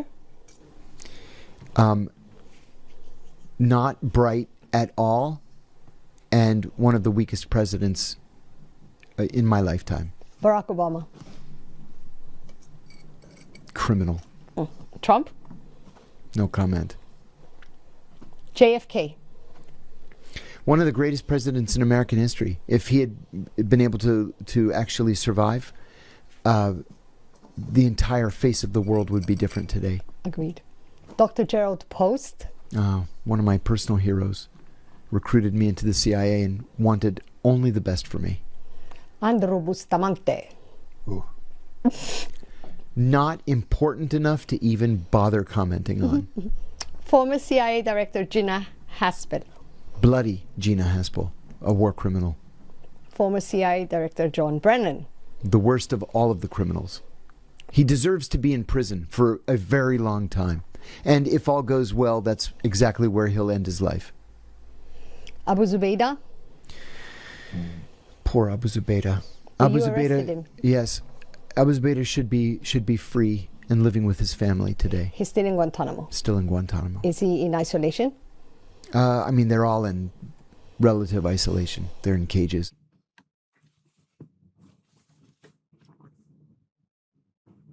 What are your thoughts? Just hearing people, who have a big audience and a platform talk about other people that way, just, flippant. Look, I'm no fan of the CIA, and I'm not, I don't like John Brennan or Gina Haspel or really any of the people that were mentioned in there. But calling people demonic, I think that's something we got to knock off because it's ridiculous. I don't think that's how grown people should talk. You want to say that somebody's, a bad person, they've got, lousy policies, you want to call them an asshole. Okay. But this demon thing's got to stop. And I'm not going to trust somebody that guy's a former CIA agent, right? Yes, he is. Yeah. So, I forget his name, but I know his face. And so, I don't trust anybody in the CIA to tell me anything, I mean, I don't think that's a crazy opinion. Those people, it's John Kerry. That's who right. Those people lie for a living, and they don't get into the CIA unless they're good at it. So I don't know, and I don't put a lot of stock into stuff like that. But he is talking about how the bacon's cooked, right? He's talking about how the sausage is made, and he talked about things that we can see in our foreign policy that has created problems, right? Yeah, but I think calling that, also he's got kind of an obviously, politically skewed kind of version of things because, calling George H.W. Bush complicated instead of what he was, which is, a director of the CIA who was duplicitous and I think a really bad president. He's clearly got a political bent, and that's fine. He can have that. But he said that JFK was would have been one of the most. Yeah, but that's universally accepted among Republicans now. They all say, well, if he was alive today, he'd be a Republican. They all love him. I've never said that he'd be a Republican. Blue blood Democrat. No, but lots of people have. I mean, I hear it all the time when I talk to people. Well, that's retarded people. JFK was 100% fundamentally a Democrat, not a socialist. Well, he Democrat. was. He was a But what they're saying is that the Democratic Party of those days is so far different than today that he would be a Republican if he were alive today. I don't buy that either, but that's not true. I mean, fundamentally, I know I agree with the tenets of both parties have not changed in 100 years, right? The fact that most people are too retarded to understand what the tenets are, I think is actually more accurate. Yeah. Right? I mean, I mean, if you go back, I'm sorry, 1911. Go back to 1909, 1911, 1913, and you have a fundamental change in this country that happened. But the Democrats and Republicans were pretty much put on ice. I mean, they were both treated. It's like two football teams. What's happening? I want to bring this back to what's happening in Iran, because each one of those presidents, each one of those people we talked about, had a fundamental way of dealing with Iran. One gave money to them, enabled them, allowed them to build out nuclear weapons, and the other one was diabolically opposed to letting them have anything.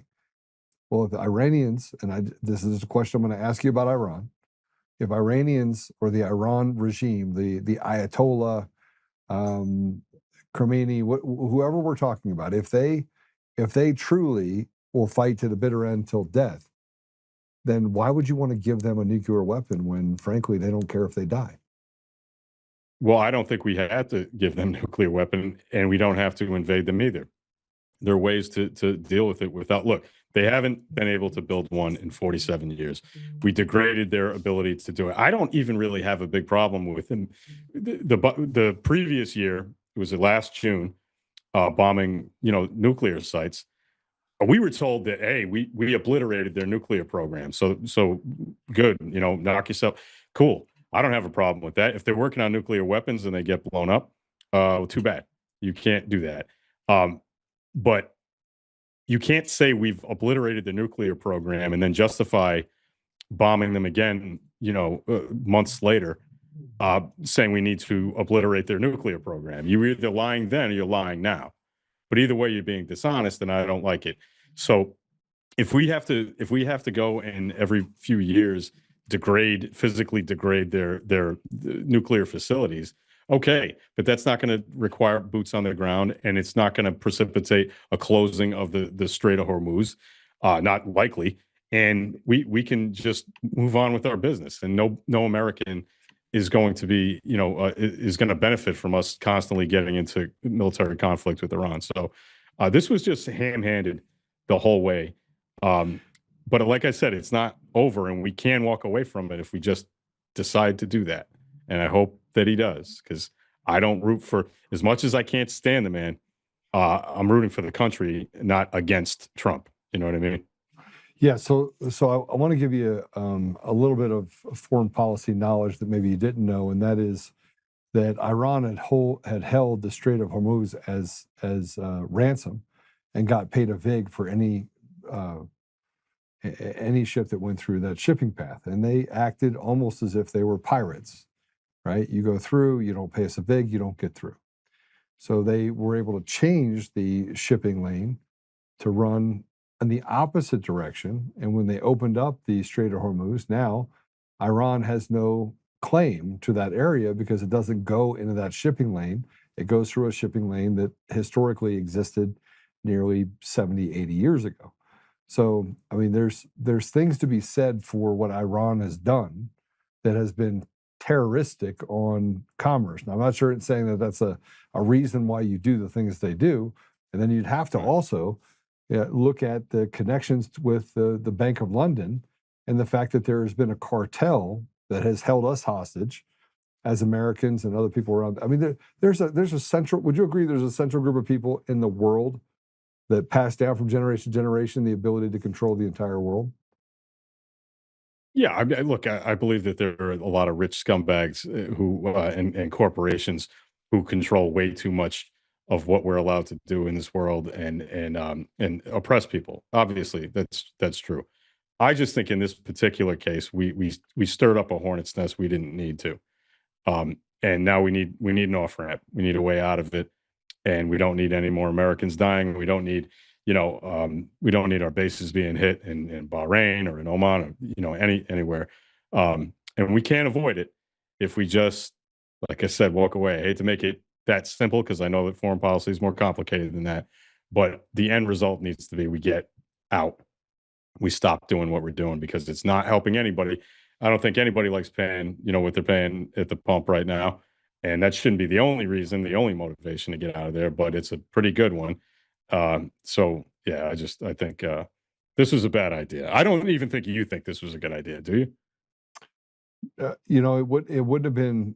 I mean, this is where, I mean, I'm pretty focused on our elections and the fact that President Oltmann would not have done this. No, I wouldn't have. It would have been right. I would have done things differently. I probably would have gone in and tried a diplomatic deal. I probably would have bombed them for having the nuclear weapons and the new nuclear capabilities. I probably would have dropped those bombs. I would have done what he started to do, which is have a zero tolerance for terroristic behavior and activity. And then I would have gotten back to domestic policy and done the things to secure our elections and to take out really bad people. And I would have forced a different change in the DOJ to make sure that we were addressing the fact that machines and mail-in ballots in our election systems are absolutely fraudulent. And then I would have looked at the judicial coup that is obvious, 194 different overturnings of President Trump's decisions from the judiciary that I find offensive. They're not, the judiciary does not run this country. The president runs this country. And the fact that the judiciary can do what it's done. Co-equal branches, it's the fundamental principle of our Constitution is that the president does not run this country. That's not what the president does not run the country. Congress has authority over the president. The judiciary does not have authority over the president. Period. The Marbury versus Madison thing you think was decided incorrectly. Hold on a second. It's not even the Marbury versus Madison. You have to look at other case law. We want to go to the case law that people harp and parrot. There's multiple case laws out there that go back to the 1800s that show that the president is the executor. He is the CEO of our country. And if he makes decisions to do something, you cannot have a judge that was put on the bench come in and unilaterally make a decision that I don't like that, right? That is not fundamentally how this country was ever run. And that's not what any judge is saying. They're saying that this is unconstitutional. And that is their job to decide whether No, they're a law not saying it's or an unconstitutional. executive order. All right. Yeah, I think, frankly, hold on that a is second. what they've said Time every out. single time. There was a mandate that protected, it basically was signed, an executive order by Biden that allowed for protections for Haitian and Somali immigrants to come into the country. It was an executive order. It expired in October of 2025, correct? Mhm. All right. Yeah. All President Trump didn't do is renew it. He let it expire. And the judge came out and said, I'm not going to let it expire. That is a fundamental. And that's going to go to the Supreme Court. We both know that. It shouldn't have to. Okay, well, that's fine. You can think that judge is wrong, and maybe we'll find out that the Supreme Court thinks the same way that you do. I don't, How does the judge have I understand judicial both arguments authority? on it. Well, a federal judge by statute has the right to do that. Now, they can get overturned, and probably will, because if that goes to the Supreme Court, I don't think there's a chance in hell that it doesn't get reversed. So it's got to play through. This is one of the things about a democratic republic like ours, is that it's messy and it takes too long and things go wrong and have to be corrected. But eventually, sometimes way too tediously, it gets fixed. So that's just going to be something that's going to have to play through the courts, man. I mean, a different judge might have made a different decision and we wouldn't be talking about it right now, but it went that way. Maybe, if I were a betting man, I would say that that's going to get reversed. So, Well, we'll see. I mean, yeah. Well, I mean, fundamentally, I think that we have gotten away from common sense, right? And well, I agree with you. Well, I mean, I'll use this as an example. I'm going to play this for you, and you tell me. They won't even release the judge's name in this particular case, or the DA. So they're saying that they won't say who the ADA was. They won't say who the judge is in this case. I want to play this for you. It's just 13 seconds long. I want you to see this. Go ahead and play it.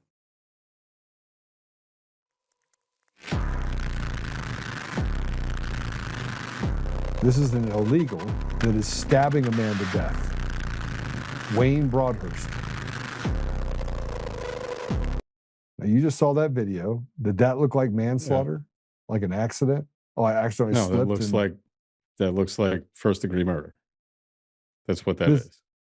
The man that was killed, this guy was an illegal, and the judge in this case had him plead guilty to manslaughter. Gave him 6 years. Well, obviously the DA's office had to approve that. I mean, a judge can't decide what you plead to. It's you got to get offered something. So whoever was the DA in that, wherever that was, needs to be stabbed. No, fired. All right. Well, let's look at this. It's a different state. This is in California. Let's go ahead and play C4. C4. Now take a look. This is exclusive dash cam video that is now the subject of several law enforcement investigations. Shows the moment a red semi-truck plowed into a number of vehicles on the westbound 10 freeway in Ontario just after 1 p.m. yesterday. The CHP told the LA Times the driver of this big rig is a 21-year-old man who is now under arrest on suspicion of driving under the influence of drugs. A total of 4 semis were involved and also 4 passenger vehicles, one of them exploding in flames. 3 people were killed and 4 others were taken to local hospitals. This horrific crash happened just east of the 15 freeway and shut down all westbound lanes for more than 12 hours. What do you think of that guy? Oh, I think he should be in jail for the rest of his life. I mean, what do you think? What do you think they gave that guy? Not that, I guess, right? Or you wouldn't be showing it to me.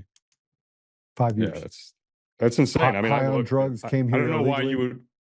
I don't know why you would want me to defend that or think that I would, because it's indefensible. This is not about defense at all. Having you on here is more of I want people to have like an aha moment. That most of America has an ideal that they stand up for. They think that this is reprehensible. And yet the judicial coup that's happening in our country is putting these freaks back on the street, right? These are illegals, by the way.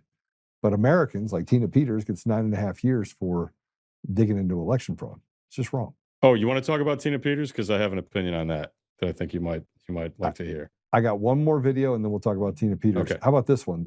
Let's put up post 5 real quick, and let's play the video post 6. Let's play just play cut 6. Impeachment resolution now filed against the foreign-born dual citizen judge called Sparkle Suknanan, who came into America and decided overnight that she's going to tell us about our Constitution and about electoral integrity and about democracy in America, while she has, so far as we know, never renounced her citizenship to her home country. Isn't that something? So now we see a brand new attempt to remove her. We've seen some other efforts like this. And we want accountability for our judges. This is Congress's check and balance. The president cannot remove the judges. The people cannot remove the judges. We know the Supreme Court won't do anything to any of them or reprimand them at all because an internal reprimand from SCOTUS down below creates internal problems and legitimacy concerns for the public at large. So it is up to Congress to handle this. They have been so weak and ineffective over our lifetime that they've delegated their powers to independent agencies, and they've let the judiciary turn into this cancerous hellscape that is in control of the nation. So now, Sparkle Suknanan, who you see right here, who was born in San Fernando, Trinidad and Tobago, to parents of Indian descent, who came over here and was appointed by Joe Biden amongst a huge tranche of judges who are all foreign-born, like Amir Ali, who's born in Canada, and Chutkin from Jamaica, and many others, all now taking over the American system of governance.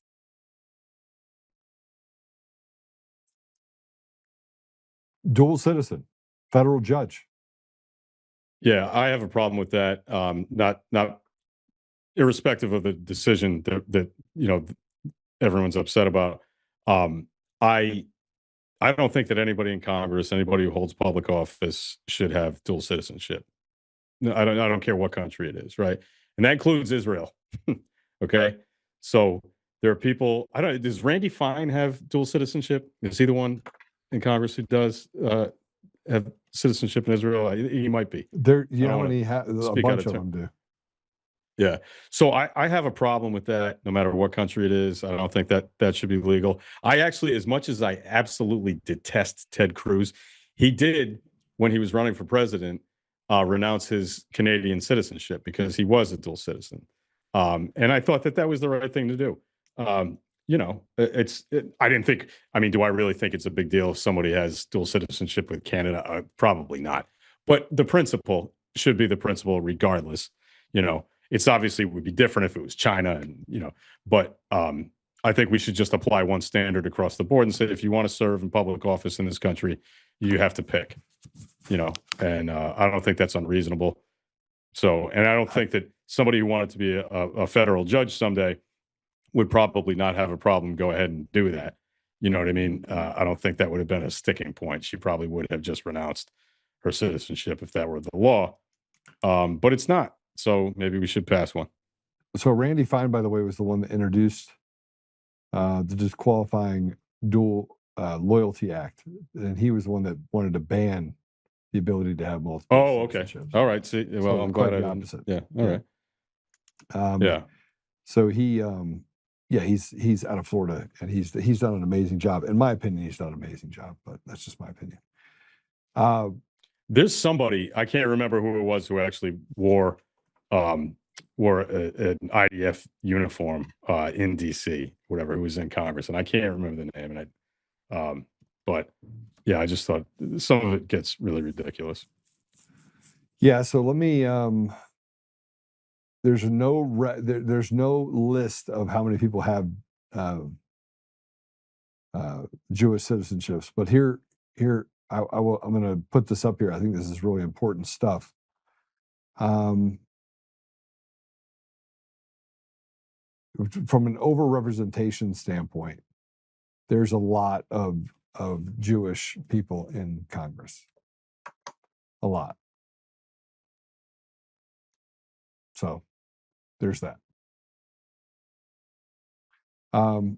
Let's talk about, and I don't actually care, by the way. I don't care if you're Muslim and you're in Congress. I could care less. Just don't play for Team Evil and actually protect the American people. Now, last subject we'll talk about, since you want to bring it up, Tina Peters. Go ahead and tell me your thoughts on Tina Peters. Be careful, because I paid her to salary while she was in, and I am Team Tina Peters all the way. So I know try not to be offensive.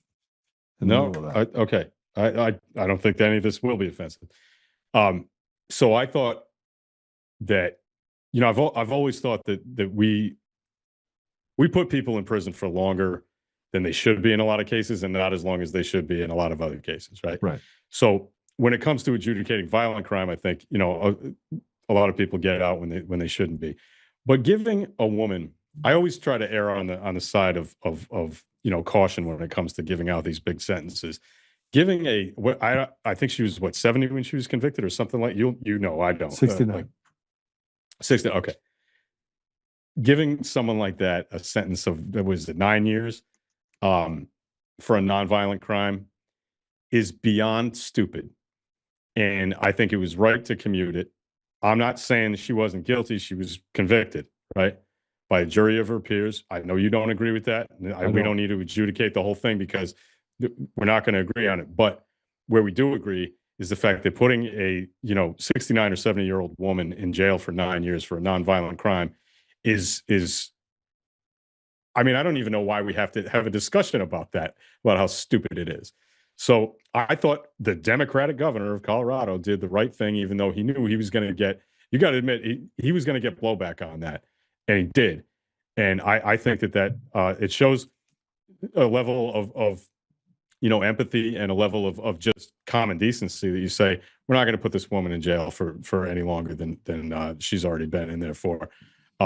She did the time that was, you know, she did more time than she probably should have done at all. And I know you don't think she should have done any, but it's right that she's out. And, you know, since it's a commutation and not a pardon, right?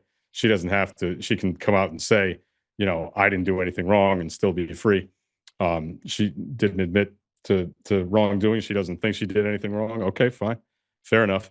But, you know, when I heard it, all my liberal friends' heads exploded. And I was like, no, I think that's the right thing. Well, I think anyone with common sense would think that it's the right thing to do, right? Just to have compassion. You can't have selective compassion for people in different countries and not have compassion for your own American, you know, brothers and sisters. So that leads me to the elections. You and I have talked about this before. What do you think happens on Thursday? President Trump's going to come out. There's going to be an announcement. You think it's going to be a nothing burger? You think it's going to, where on the scale are you of Thursday is going to be historic all the way down to, I would rather watch the Conor McGregor fight over and over again on slow play. Nobody wants to watch that. No, I think what a disaster. Look, if I've learned one thing over the last, you know, what is it, 11 years now of Trump being in politics, don't try and predict what he's going to do. I have no idea what's going to happen on Thursday. You know, we hear rumors in the press, and some of those are like intentional leaks from the White House, and some of them maybe aren't.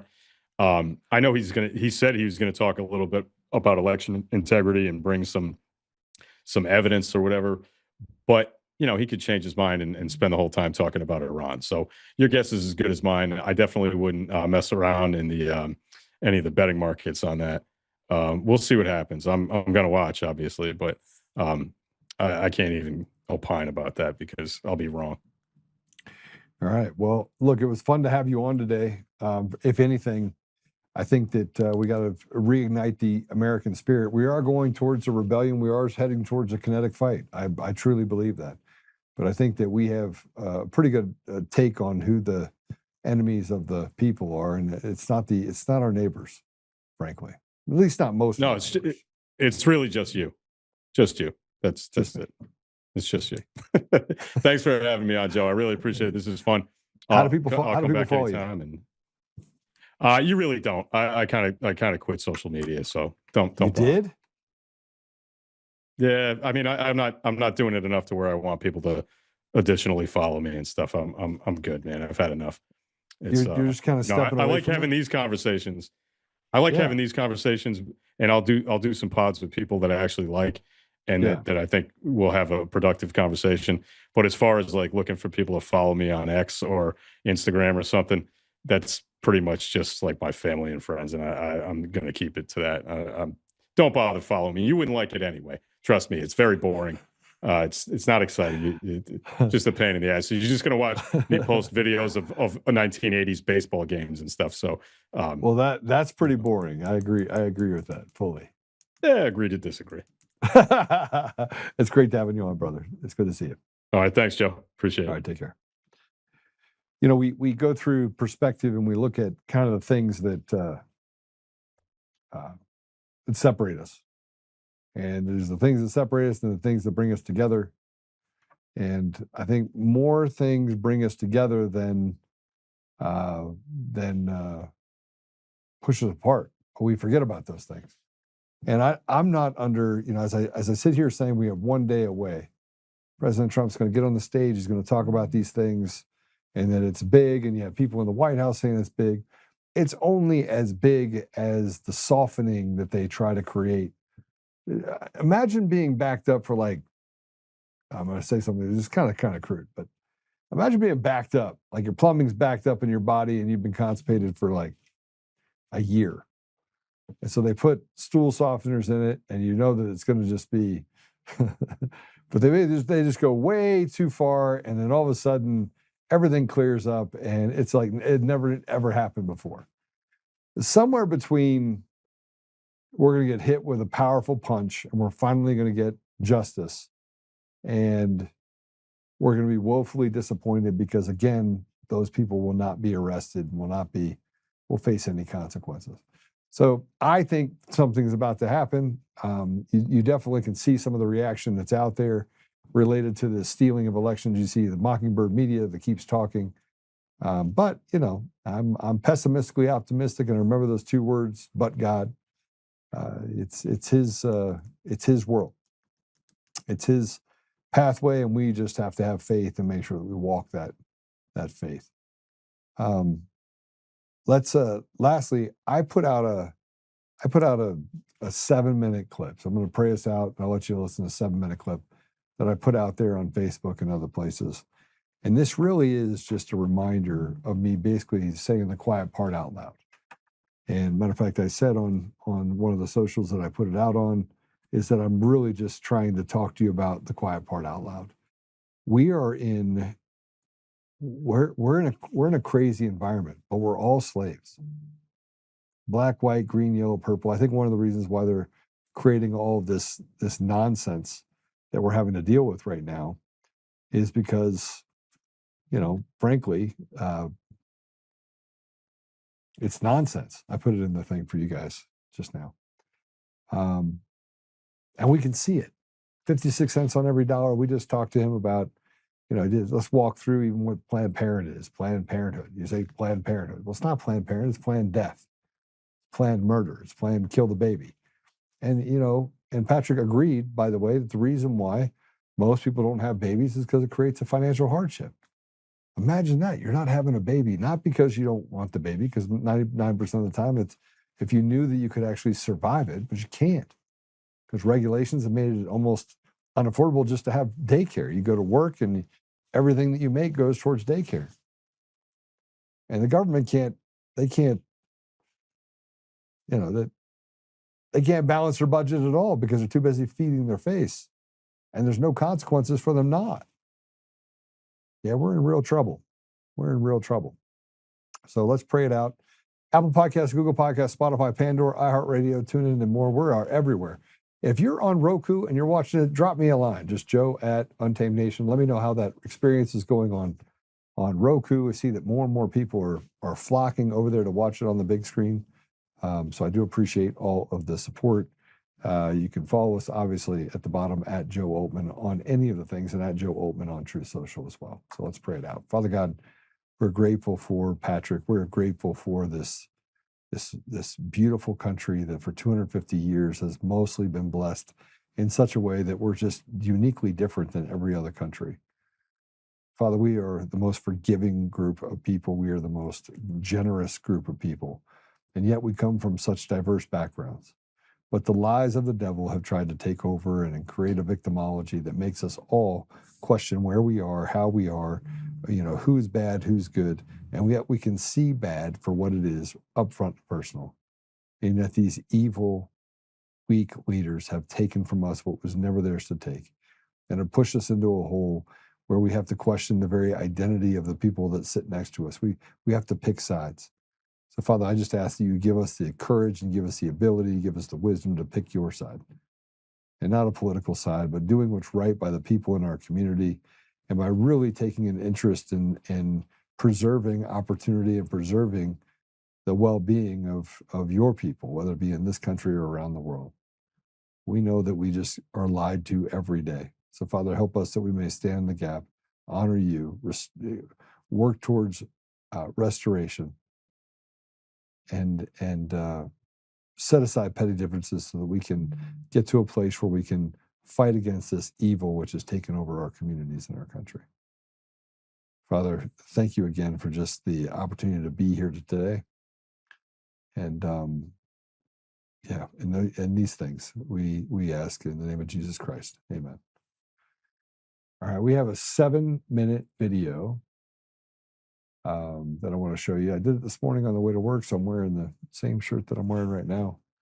Go ahead and give us a follow, and if you want to check out the Substack, I got a new Substack that's going to be going out here in a couple days. And by the way, we're going to be on Substack and a few other platforms. We're going to work on some things this coming week. And Joe, I like your confidence in bringing people in that you know are going to rub your audience the wrong way. Yeah, people left as a result of it. But you can't have, look, if you're in an echo chamber, you're screwed. You're absolutely screwed. And it makes you unable to take on hard conversations. There's never a conversation I'm not willing to have. And if I can get all of you guys to that place, it makes it much more palatable for you to have a conversation with people in your community and be forgiving, accept them where they are, not where you necessarily want them to be. And, we were able to learn something about Patrick, which I think is super important. He shared some what I believe is one of the most vulnerable things that you can associate with, and that is the loss of a child that you could have prevented. And that's a hard thing. It's a very big burden to carry. So just think about that. All right. God bless you all. We'll see you soon. Good morning. I woke up this morning to Ed sending me a bunch of stuff about license plate readers for police departments. And I'm reminded about a few things. I wanted to encourage you while at the same time blackpilling you. So I'm going to say the quiet part out loud. I'm going to talk about the obvious. And here's the obvious. In the last 8 years, the state of Colorado has degraded to a place where it's hardly recognizable. And although you could say over the last 30 years we've had Democrat governors and people in office that have not necessarily stood for the interests that we have as people, they've accelerated the destruction of our state using a blueprint that, frankly, is in other states like Oregon and Washington, California, Virginia, Maryland, New York, Michigan. And you can see what they're doing in Texas and other states. This is a plan. The plan is destroy everything that's good, replace it with deviancy, let criminals out on the street, and steal the very essence of what it means to be an American. You live in a police state. And every time we turn around, we have this judicial coup that stands up and says, no, we're going to protect those people that are in government. We're going to protect the haves. We're going to throw the have-nots down into a hole. We're going to make it impossible for them to get justice. And we're going to create a judicial process that holds us unaccountable for our decisions and the lives that we ruin. That's the reality of what we face right now in the state of Colorado and in many states around the country. And as I sit there and say that to you, I can't help but equate what's happening in our states and in our country with what's happened in Venezuela. And all you have to do is go back to 2004. It was the third wealthiest country in the world. And the United States sits almost in that same position. We're not the first wealthiest. We take out our debt. We're the third wealthiest. But what they had to do is they had to accelerate their tyranny. And we had to allow them to do it. they had to give us crumbs and say, oh, we're going to give you a little bit of money if you stay home for 2 weeks so you don't kill grandma. We're going to shut down businesses, add more regulation, and we're going to make sure that the election process is done behind a black box so that no one can see it. And every time you go to talk to your elected officials like Lauren Boebert or Jared Polis, you get the same sad story. Sit down, slave. It doesn't matter what side you're on. The hubris is undeniably present. And if that's not enough, I want to ask you if any decision and any rhetoric that they've said or done over the last 8 years in the state of Colorado, any rhetoric, if it's ever manifested into anything that is good for the people. Now, set aside your I'm a Republican or I'm a Democrat, I'm an independent. Set it aside for a minute. And I want to ask you a simple question. Have the people that said that they represent your interest as they stand on a stage and shout dog whistles of homophobe and transphobe, and has any of that done anything in order to promote or to make your life better? I would argue it did the opposite. They took your tax dollars. They made it impossible for you to own anything. Your house, you rent from the government. Property taxes have tripled in the last 7 years. And we're in a place now where our politicians say, oh, we've got to silence the voice of people like Joe Oltmann because he called for accountability for treason committed against the people, not only in our state, but people around the nation. So I'm going to ask you a simple question. What are you going to do about it? We're going to sit on the sideline and watch everything fall apart as they choose a diabolical candidate as a Republican. And the Republican Party, by the way, just as rotted as the Democrat Party. Sorry, it is. They select, not elect. It is not the will of the Republicans who represents them in Congress or at any level of government. It's weak, pathetic, controllable people. People that, frankly, don't do the biddings for anyone in the community. They do the biddings for themselves, feeding themselves and gaining an immense amount of wealth on a $160,000 salary if you're in Congress. So I'm going to ask you the question as I say the quiet part out loud. What the hell are you going to do about it? I've been standing for the last 6 years. Thursday is going to be the start of something really big. But you can already see the rhetoric. And the rhetoric, by the way, is not just coming from the left. It's coming from people within our own party that are trying to soften the blow of what President Trump has to say on Thursday. So I pray that nobody gets to him. I pray that he comes out screaming and breaking things. Wreck-It Ralph. And doing what is necessary in order to give back some semblance of what our country should actually look like. And oh, by the way, I want to say this. To the person that basically said, Joe, look at the fat guy. I want to thank you because I've been getting a little pudgy around here just as so I went ahead and decided to go back to the gym before I have this massive surgery and down 11 pounds in the last 8 days. And I can still bench 275 like I'm standing still. So it was a good reminder. So I just figured I'd throw that all in there, and I'm going to get back to my fighting weight, so to speak. And listen, we got to make a decision whether we Wreck-It Ralph and join a rebellion, a real rebellion. That doesn't mean it has to be violent, but it could be. It could get there. But we know who our targets are. We know the system is designed to take from us what was never theirs to take. We know that it has enslaved us. We know that it has pushed us in a place where, frankly, there's no opportunity for young people. None. None. None. And so we have to make a decision on whether or not we've lived a good life. We've been given enough opportunity, and now we're willing to unselfishly serve those that come after us. And that is the American ideal, and that is the American spirit. But I figured I'd throw in that other part about me working out, being able to throw up 275 pounds, because I was pretty impressed with myself.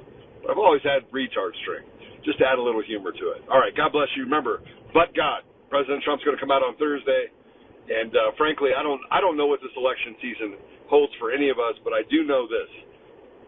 The American people are wide awake, and no matter how much Mark Elias or Weasel Weiser or Jenna Griswold or any of them, Hick, whatever his name is, Hickenlooper, no matter what they say, it's all just empty words, bullshit, that they put on the end of a stick and expect you to eat it like ice cream. It's not ice cream. It's shit on a stick. And you can't polish a turd. Polishing a turd, it's still a turd. And they're turds.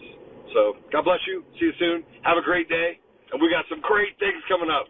We're going to Wreck-It Ralph on content, media in the state of Colorado. So look for it. It's going to be epic. All right. Take care.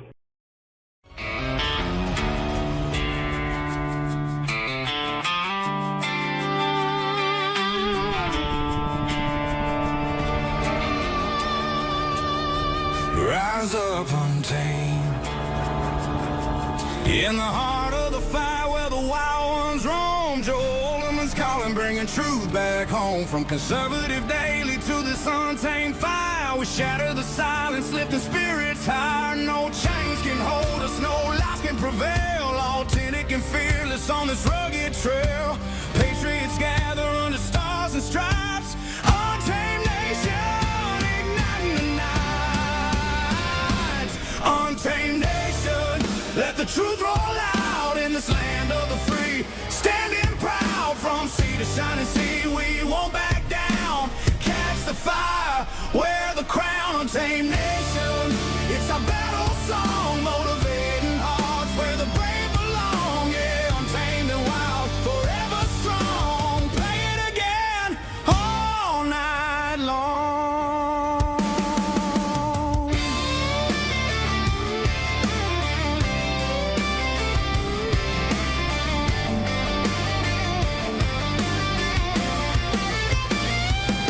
Break the mold, chase the real, no more games, time to heal. Joe's voice leads the untamed crew. Truth matters through and through.